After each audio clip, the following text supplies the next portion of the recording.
First official weekend of May. Let's do a garden tour to see how things are looking. A couple of days ago, I threw seeds in these beds and they're starting to come up. I did that intentionally because I knew we had a week straight of rain coming. Got some tomatoes naturally that reseeded back in here. I've put out the orange trees. Hopefully they'll hold on to their fruits this time. Let's go over in here. There's orange fruits.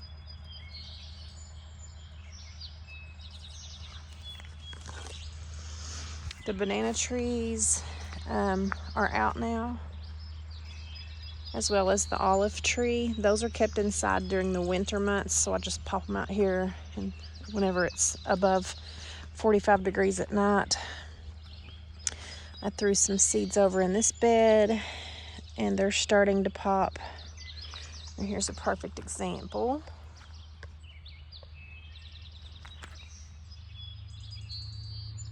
Those are coxcomb seedlings.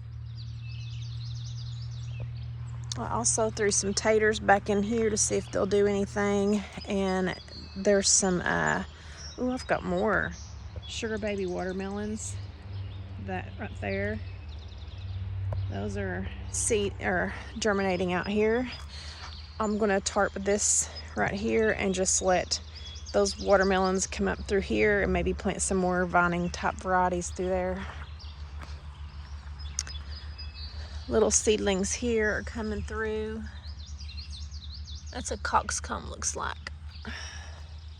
Whew, there's a bunch of coxcombs right there.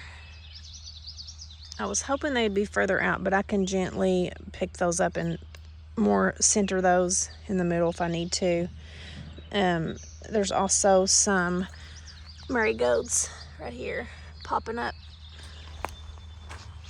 I threw some lettuce right through here and I'm hoping, yep, that looks like lettuce right there. Or not lettuce, carrots. Why'd I say lettuce? That's carrots. So maybe that little piece of compost chunk that was on them has helped them to germinate. So when this evening I can come and kind of move them around like that. There's another one. And just let them maybe grow in this area. I've got all kinds of marigolds popping up over here. See them? And then I've got the sweet peas right there. I also threw some beans, yard long beans, and I think I might have put a cucumber here, the long version cucumber. I can't remember. I was just popping seeds everywhere because I knew it was going to rain and I wanted to get stuff down before we had rain every day for about a solid week, like off and on rain. That's the perfect time to get stuff in the ground. Look at those strawberries. This probably is going to be completely full a month from now with flowers.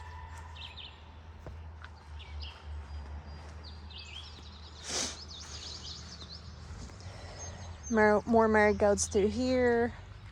I've got a rose in the middle and some sweet peas growing along this trellis, as well as some beans. But there's a yard long bean right there that I want to come over and hang down on this trellis. I've got some roses starting to bloom. Look at that. Isn't that beautiful? Same with here. Oops, more. That one's dropped a bloom. The roses here are forming.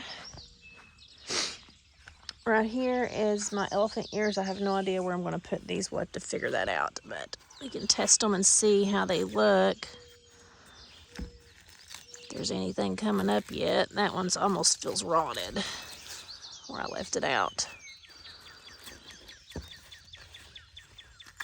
This one feels good.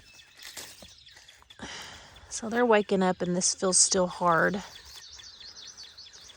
So we'll get those in the ground.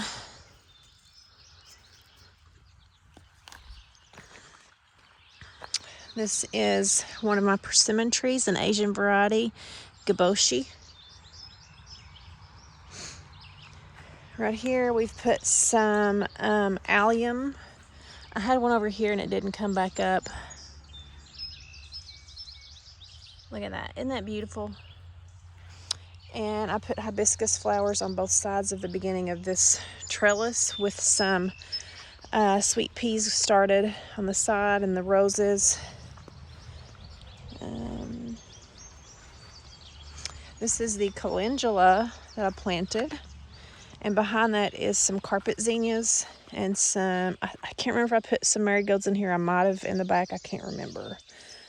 I was slap happy throwing seeds, but there might be some marigolds back here. And I think I stuck a couple of bean seeds in here somewhere, and maybe some other type of, oh, there's a bean right there. I found them. See that? That's one, and there's another one. And I have some sunflower seeds I popped in there too. We'll see if they pop up. But we've got marigolds and carpet zinnias popping. And these were looking sickly at first when I put them in, but they bounced right back with all this rain. That's the calendula. That's a medicinal herb. This is a cutting from cherry tree. I'm just going to see if it does anything. This is peach tree. It's got the peaches forming on it. See that? There. See, like these I'm kind of worried about because they're getting that weird color, so I don't know if they're any good, but we'll watch and see what happens.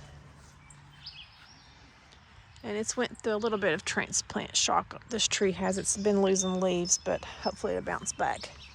I threw some taters right here over a stump.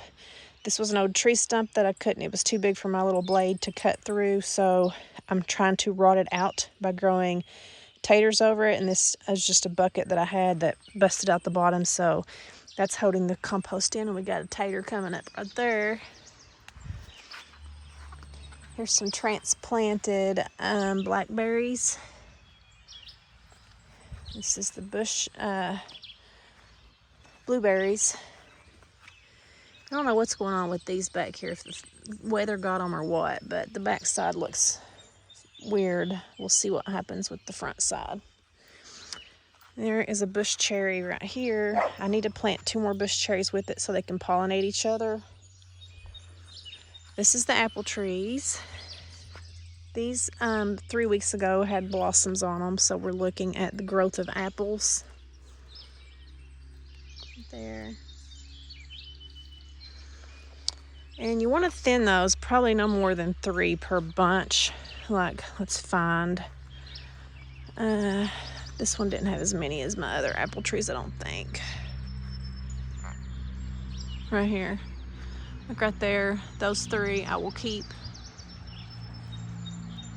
If there was any more, there's some up there. If there's any more than 3, I'll have to find the smallest ones and take them out. Right there's some more. So this smaller one in the back will have to go.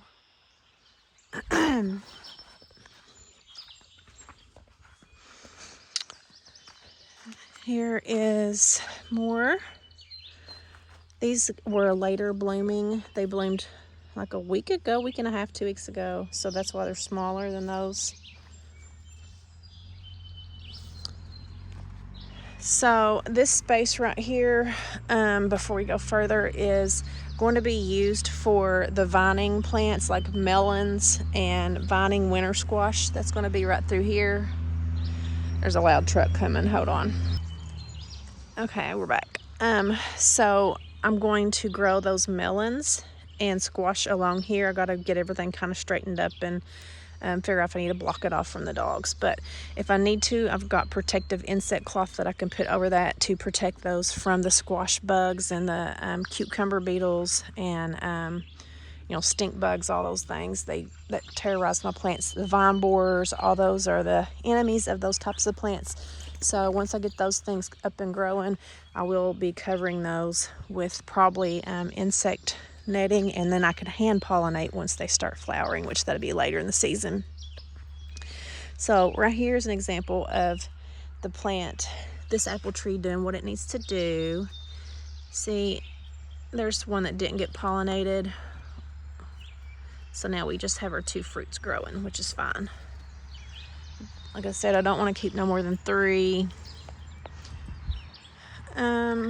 This is the espalier style pear trees that I put here.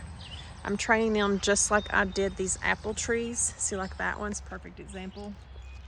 Keep them no longer than 6 feet tall and just let the arms spread out. So we're starting these pear trees like that this year, and the fence will help me get them trained. And I forgot back here, the asparagus. I let it grow again this year. Next year I'll probably start harvesting, but I just want these asparagus to grow and then add fuel. They'll die back down and it will add fuel back to the root of that plant. Okay, the guy that keeps going up and down in his truck, he keeps forgetting stuff, and his truck is so loud, but he just went back again. But I'm leaving those to grow. They'll get green and live their life through the summer, and then they will die back down, and it will put the energy right back down and have an even bigger bulb for next year. Now the dogs are going to bark. What a morning. This is the crab apple tree. We're getting some crab apples on there. Look at that. So that will feed the birds. If it ain't a vehicle, it's a dog barking. Lordy mercy. But yeah, we're getting some little crab apples forming. Daisy, hush. This is the peach tree. It dropped the little fruits that was over here, which I knew because I didn't see them until after I'd started this, trying to root this tree. Also, I'm trying to air layer this limb right here because I was going to cut it off anyway, so we'll just see what happens. There was another peach in here somewhere, right there, but look at the color, so I don't know if that's the variety, but we'll see if that grows. I'm also air layering this limb because I would cut that down anyways. I want to keep it shorter. There's another little peach down in here, right there. And this apple tree's loaded. So right here's an example of I'm going to have to thin this out, which is going to be so hard. But it's got a ton of apples pollinated here, and to get nice big fruits, I'm going to have to thin that out to about 3 per thing. Right here, I got 1. These others are not grown, and that's okay. Same here. Look here, it just went ahead and dropped that one. So that's going to be a hard thing to have to do, but we got to do it. And this one's got a lot of apples on it. See? Like this right here, 3 are the biggest, so I'll probably end up having to take these 2 off.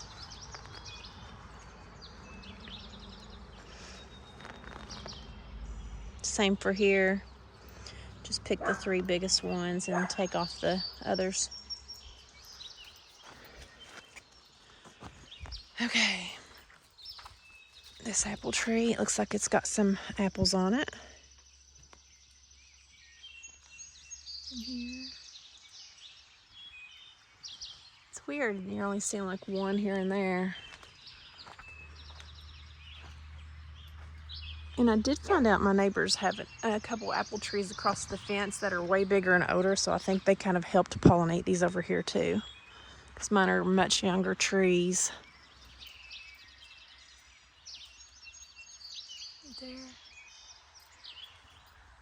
Okay, we've got another pear tree I just put in the ground yesterday.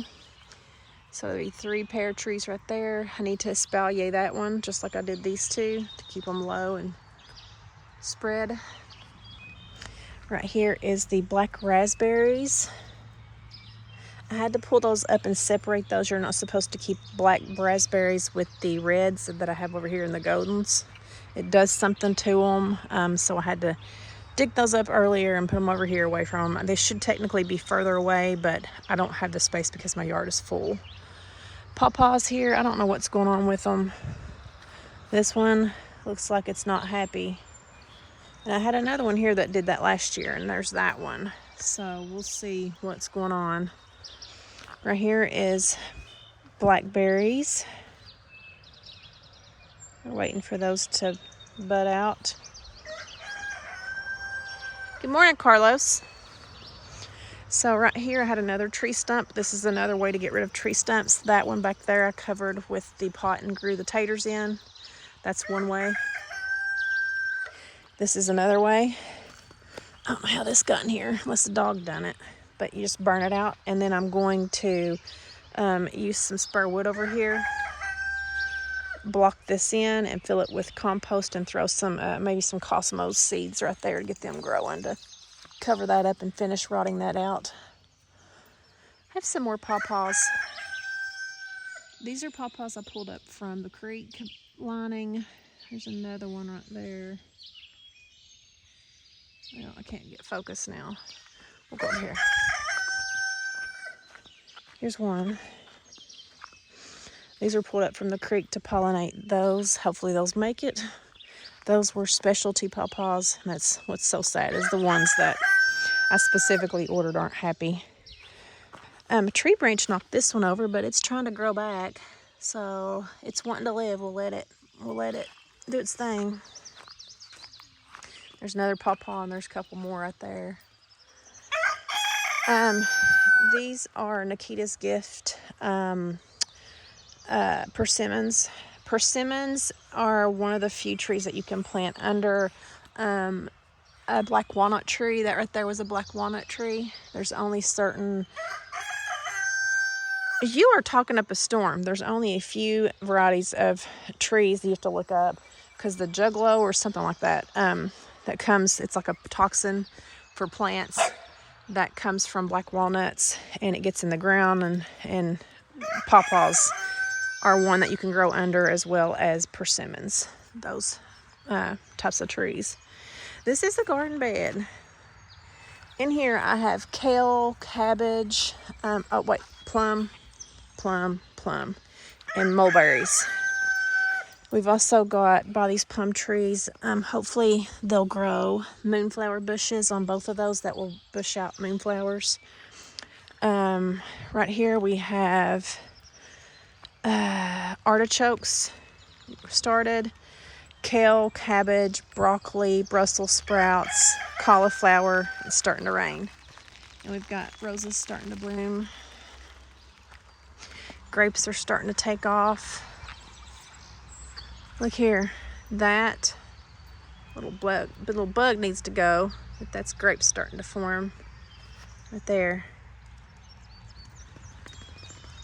And I need to clean this out and start getting stuff ready to be planted in this. Be an easy clean out, just like in a previous video I cleaned out that bed. We've got more grapes forming right here. So we'll pull out all these old things, feed them to the chickens. They're going to have a feast. These right here, leaves would be good to put like on, if you're not eating bread or on the keto diet, and use that as like the bun of your sandwich. I need to come and trim these trees out too, because they're shading this area. And let's go over this way. Look at the roses. These literally opened overnight. I need to train those up better along this. But when the roses, climbing roses, are down like that, they'll bloom all up. If they're straight up, they'll only bloom at the tips. So it's kind of good that they're already laying like that. This is my peach tree. I'm trying to do some air layering. And this one did have a peach on the part that I'm air layering. Right there. So hopefully it sticks. We'll see. Hi, guys. We need to get you some straw in there today.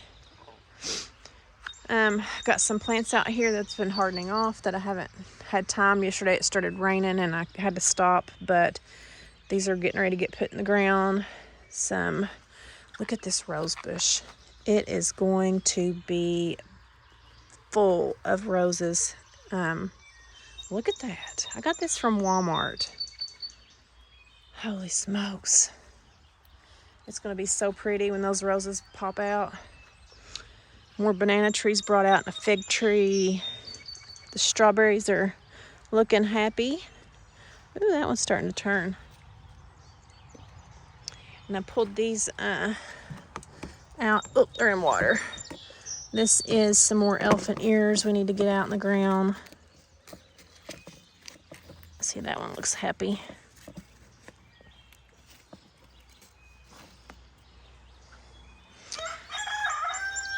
I hear you, buddy. This Itchy-Kiki persimmon has not woke up yet, so I'm keeping an eye on this. Hopefully it wakes up soon. Makes me nervous. Spent a lot of money on these trees, and it's not doing anything yet. So we're going to keep an eye on it.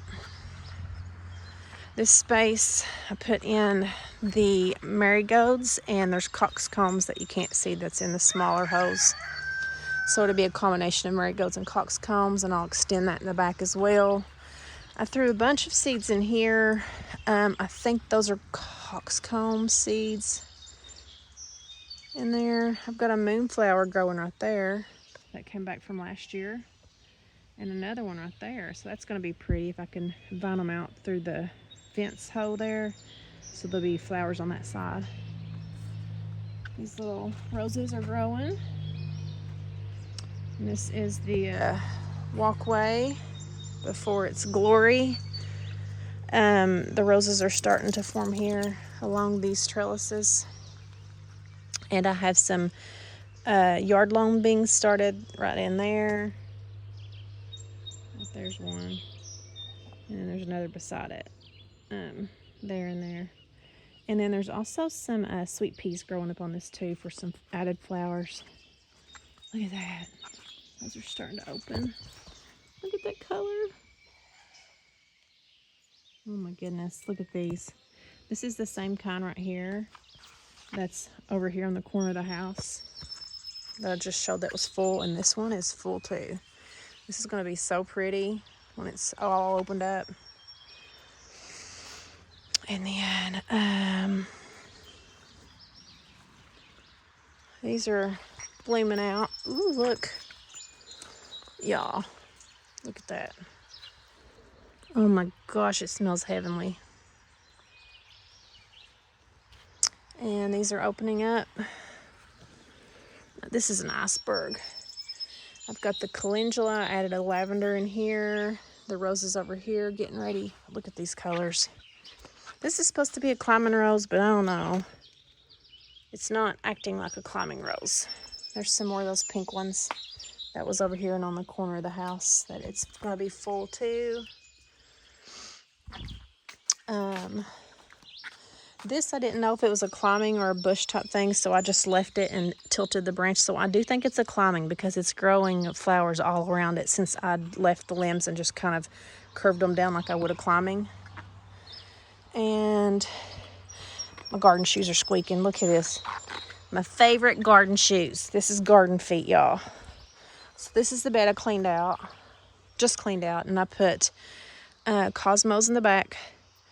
And then marigolds in the front. There's some elephant ears in the back with a couple of fig trees.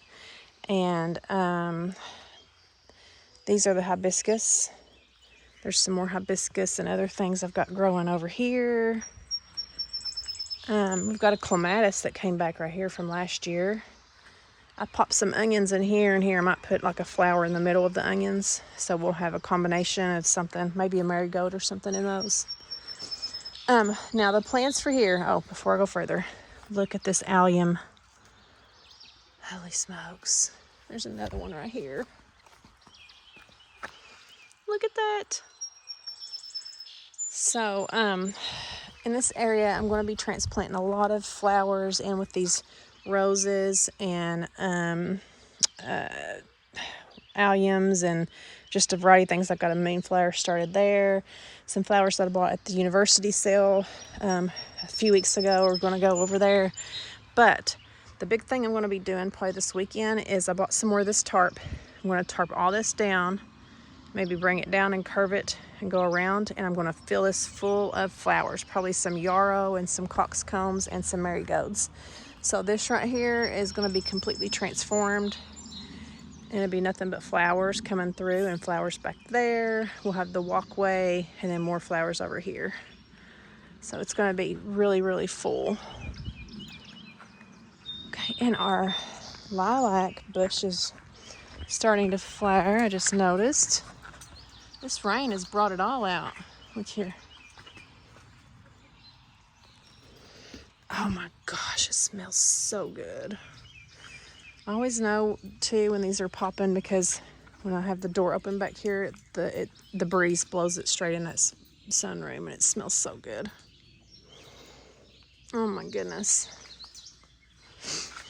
Those are some more marigolds that's got to go out today. All right, we're pretty much back to the beginning. I do have this fig tree right here. I need to get it fertilized probably today too, since we have all this rain coming in. Just go ahead and fertilize things. And these are the 2 other bush cherries that's going to go back there with the other one. So that's that. But that's it. That's the garden for the first weekend of May before things really start picking up. I'm going to get more planted today and touch base in another week or two whenever everything's really popping.